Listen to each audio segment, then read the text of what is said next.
All right, YouTube, there are several updates here to the Fort McMurray wildfire, of course, still burning in Canada. First, it is 70% contained, although it did grow a bit yesterday. It's still burning through things. It's still, burning under relatively dry conditions, so they're making progress, but it's still advancing as we speak. Still burning areas within the zone that, let's face it, it already mostly burned through. There's still some stuff in there to be burned, essentially. And until the weather changes again, who knows if they're even going to be able to fully contain it. I think the most funny news is, though, Justin Trudeau, the Prime Minister of Canada, refused help from the United States, refused help from Russia when offered volunteer firefighters and equipment in order to fight the fire in the first place. He did accept, though, help in the form of bringing in several hundred South African firefighters for unknown reasons. I'm not exactly sure why.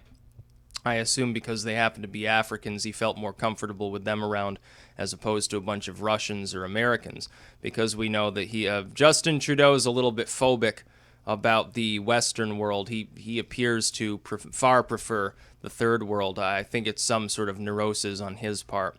Anyway, these firefighters now are largely striking because of a pay disagreement, so he's not getting any help from that. And I'm sure he'll pony up the money because he values them more than anything else, including the livelihood of his own people.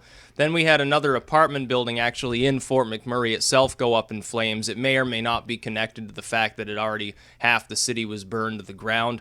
And then because of the way in which the fire is advancing, several other oil sands operations up there in Alberta now have also shuttered up and are suspending production, getting their crews out of there. So Canada's ability to generate oil right now still remains fairly low. Of course, the project right next to Fort McMurray is largely back up and running now. These are additional projects that are now being threatened by the advance of the flames towards them. Now, like I said, it's 70% contained. There is progress.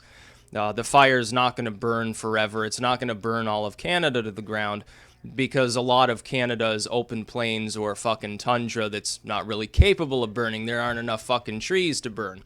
But as far as this roughly heavily wooded region that's already been burning for some time, all they really need is one really bad day, lots of wind and heat and dryness to get it whipped up again, until they get it 100% contained, and even then it's not a sure bet. And with some of their volunteer firefighters, the creme de la creme, the absolute prize of Justin Trudeau, bringing in these South Africans to fight the fire instead of people right across the border in the United States for some reason. Now, they're on strike, so there goes his most effective firefighting force. People who deal with hot, dry temperatures and think Canada's cold in the middle of summer, probably. Now, it's rather funny to me. But then we have, again, this other apartment building in Fort McMurray burning down. That, I believe, happened earlier today or yesterday, and it just hit the news. I can't remember which. Regardless, though, it is kind of odd. You have this city, it's largely been consumed or at least damaged. And I would assume smoke damage, even in areas that weren't burned at all, would be quite severe, let's face it. Probably all ashen-colored and smells like burnt pine wood. Even then, though, despite the fact that all of Fort McMurray's surrounding area is now free of burnable debris because it's already been burned to ashes, there's still a fire risk in the city. Things remain relatively dry there.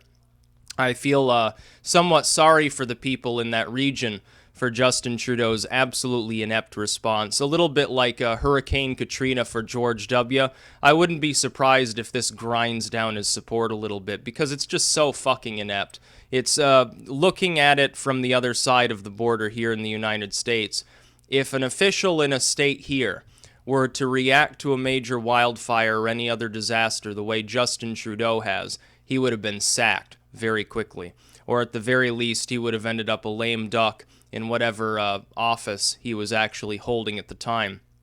I think Justin Trudeau, other than taking selfies is fundamentally incapable of governance and fundamentally incapable of doing anything other than showing off and playing charismatic figurehead, while blaming other world leaders for showing off and being charismatic figureheads. Of course, Putin has done very little any better than Justin Trudeau has. His own economy's a wreck. His own response has a tendency to be shoot him in the head and ask questions later when something goes wrong.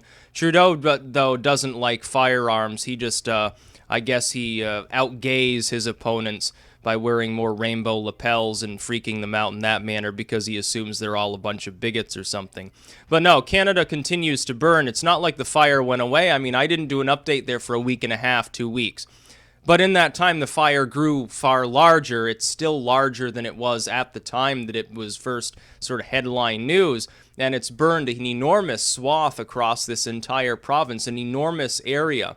Hundreds and hundreds of thousands of acres have already been completely decimated, with virtually every standing structure engulfed. All the trees are gone. The only good thing is, in the next few years, as nature takes hold, these areas that have been burned, they'll actually be quite verdant and green. They'll actually, not only will they recover, they'll look better than they did before. Part of the problem, I heard someone say the Canadians largely have banned them from using controlled burns on underbrush to keep the underbrush level down. That's how you keep the forest healthy. That's why there are so many wildfires out west. Environmental groups come in, they say you can't do a controlled burn. You have all this old wood piling up.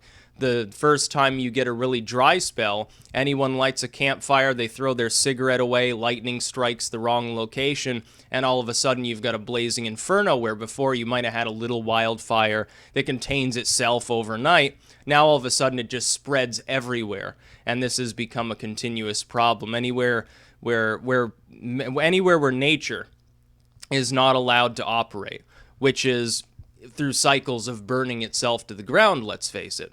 Man has to take over. Otherwise, you're going to get that natural cycle. There's really nothing humans can do about it. It will happen. It's just a matter of when. In a way, it's easier to just use a controlled burn every few years as opposed to every 10, 20, 30 years. All the underbrush lights up and everything goes up in flames. You have a nice, new, healthy, really green forest for a while, but then the underbrush starts appearing again and the whole cycle repeats all over. It's fairly standard. It's fairly well understood, like here in New England.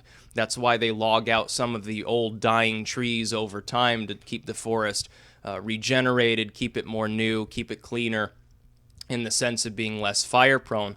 And of course here we don't really have that problem. Even during our spectacular droughts, it still rains like maybe once every couple of weeks or so. We never get to like LA levels or something. But Trudeau's response to the Fort McMurray fire has been so inept. And why are the Canadians even dealing with him at this point? He went back on his promise to legalize dude weed, and that was why he got elected. Then he does this shit while taking a bunch of retarded selfies. He just looks like a crazy baby-faced hobbit to me, and that's about all. Peace out.